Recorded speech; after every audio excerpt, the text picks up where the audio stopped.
क्या कभी ऐसा महसूस हुआ है कि हमारे चारों ओर की हर चीज, यहां तक कि हमारा अपना शरीर भी, एक गहरी, अदृश्य लय में कांप रहा है? तो चलिए, आज हम इसी रहस्यमयी कंपन यानी वाइब्रेशन को समझने की कोशिश करते हैं।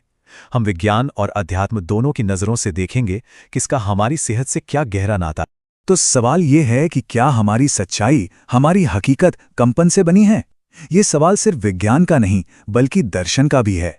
ये हमें उस प्राचीन सोच की तरफ ले जाता है जिसके मुताबिक ये पूरा ब्रह्मांड अपने मूल में सिर्फ ध्वनि और कंपन का एक महासागर है। मतलब जो भी ठोस चीज हमें दिख रही है वो असल में सिर्फ एक ऊर्जा है, एक संगीत है जो धीमा होकर हमें नजर आ रहा है।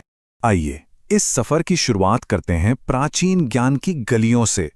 सदियों पहले के विचारकों ने ये कैसे महसूस किया कि हमारा शरीर और ये विशाल ब्रह्मांड दोनों एक ही धुन पर थिरक रहे हैं। ये कोई मामूली ख्याल नहीं है, बल्कि कई आध्यात्मिक परंपराओं की नींव है। तो ये शब्द ब्रह्म है क्या? इसका सीधा सा मतलब है वो आदिम ध्वनि जिससे सब कुछ बना। इस सोच के मुताबिक टिमटिमाते सितारों से लेकर हमारे शरीर के अंदर मौजूद छोटे से छोटे सेल तक हर चीज उसी एक कॉस्मिक साउंड वेव का ही एक अलग रूप है, एक अलग सुर। और इसी आइडिया को असल जिंदगी में उतारने का एक तरीका है नाद योग। ये ध्यान की एक ऐसी कला है जिसमें साधक बाहरी दुनिया के शोर से ध्यान हटाकर अपने अंदर की आवाजों को सुनता है, जैसे कि दिल की धड़कन की लय, सांसों का संगीत, या फिर वो बहुत ही बारीक अनसुनी ध्वनियां जो सिर्फ गहरी शांति में ही सुनाई देती हैं। ऐसा माना जाता है कि ये अंदरूनी आवाजें हमें चेतना के गहरे स्तरों से जोड़ती हैं। और दिलचस्प बात यह है कि ये सोच सिर्फ पुराने ग्रंथों तक ही सीमित नहीं है, आज भी ये हमारे बीच जिंदा है। लॉ ऑफ अट्रैक्शन के बारे में तो सबने सुना ही होगा ना। उसका जो बेसिक आइडिया है वो भी यही है कि हमारे विचार भी एक तरह की ऊर्जा हैं, एक वाइब्रेशन जो हमारे आसपास की दुनिया पर असर डालते हैं। तो ये तो हुई अध्यात्म की बात, पर अब जरा रुकते हैं। वक्त है एक रियलिटी चेक का। चलिए अब विज्ञान की नजर से देखते हैं और पड़ताल करते हैं कि क्या विज्ञान भी इन दावों को मानता है, क्योंकि सच की पूरी तस्वीर देखने के लिए दोनों पहलुओं को समझना जरूरी है। आजकल की कई आध्यात्मिक विचारधाराओं में ये कहा जाता है कि पॉजिटिविटी का मतलब है हाई फ्रीक्वेंसी और नेगेटिविटी का मतलब है लो फ्रीक्वेंसी। सुनने में बहुत आसान लगता है ना, लेकिन यहीं पर मामला थोड़ा पेचीदा हो जाता है। जब हम असल फिजिक्स की दुनिया में झांकते हैं तो कम फ्रीक्वेंसी वाली एएम रेडियो तरंगें हमारे लिए बिल्कुल भी नुकसानदेह नहीं होती, जबकि गामा किरणों जैसी बहुत हाई फ्रीक्वेंसी वाली तरंगें जानलेवा हो सकती हैं। तो विज्ञान की दुनिया में हाई फ्रीक्वेंसी का मतलब हमेशा अच्छा नहीं होता। तो सवाल ये उठता है कि अगर इसके पीछे की साइंस इतनी सीधी सपाट नहीं है, तो फिर इतने सारे लोगों को ये बातें इतनी सच्ची क्यों लगती हैं? कुछ तो होगा, है ना? इसका जवाब हमें विज्ञान की ही एक दूसरी शाखा यानी साइकोलॉजी में मिल सकता है। देखिए, इसकी एक बड़ी मनोवैज्ञानिक वजह हो सकती है जिसे कहते हैं कन्फर्मेशन बायस। ये हमारे दिमाग की एक आदत है, हम उन सबूतों पर ज्यादा ध्यान देते हैं जो हमारी सोच से मेल खाते हैं और उन बातों को नजरअंदाज कर देते हैं जो उससे चुनौती देती हैं। इसकी वजह से हमारी मान्यताएं और भी पक्की होती जाती हैं, भले ही उनके पीछे कोई ठोस वैज्ञानिक आधार न हो। ये हमें याद दिलाता है कि हमारा व्यक्तिगत अनुभव और उसकी वैज्ञानिक व्याख्या दो अलग-अलग चीजें हो सकती हैं। तो फिर क्या कोई ऐसी कड़ी है जो इन दोनों दुनियाओं को यानी अध्यात्म और विज्ञान को आपस में जोड़ती हो?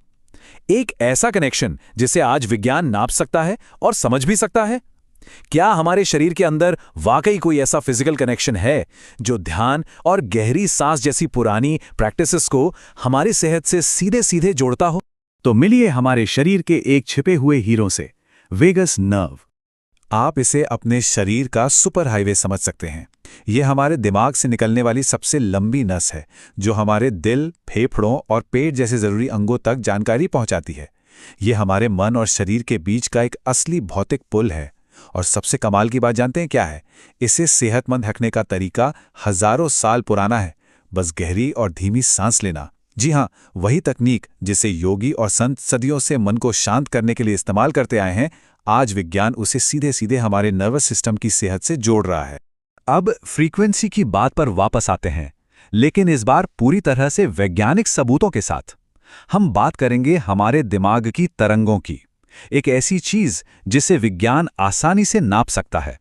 दरअसल हमारा दिमाग एक बिजली के पावर हाउस की तरह है, ये लगातार बिजली के सिग्नल भेजता है और इन्हीं सिग्नल्स के पैटर्न को हम ब्रेन वेव्स कहते हैं और ये तरंगें हमारे मानसिक स्थिति के हिसाब से बदलती रहती हैं।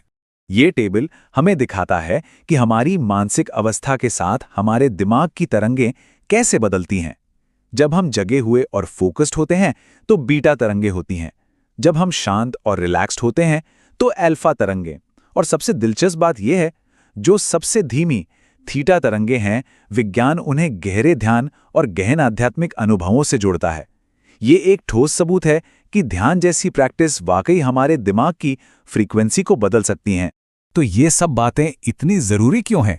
जरा इस नंबर पर नजर डालिए, $3.5 ट्रिलियन। ये अमेरिका में हर साल पुरानी और मानसिक बीमारियों पर होने वाला खर्च है। ये बहुत बड़ी रकम है और ये हमें बताती है कि हमें सेहत को बेहतर बनाने वाले हर कारगर तरीके को गंभीरता से लेना होगा, खासकर उन तरीकों को जो ध्यान और सांस लेने की तरह सरल और सबके लिए सुलभ है।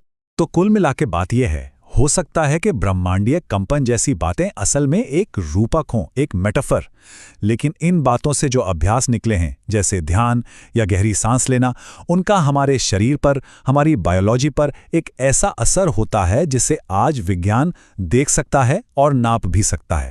तो आखिर में ये सवाल हमारे सामने खड़ा होता है, क्या विज्ञान और आध्यात्मिकता असल में एक ही सच को बताने के दो अलग अलग तरीके हैं, दो अलग अलग भाषाएं? शायद सदियों पुरानी समझ और आज की खोज के बीच की दूरी उतनी भी नहीं है जितनी हम अक्सर सोच लेते हैं।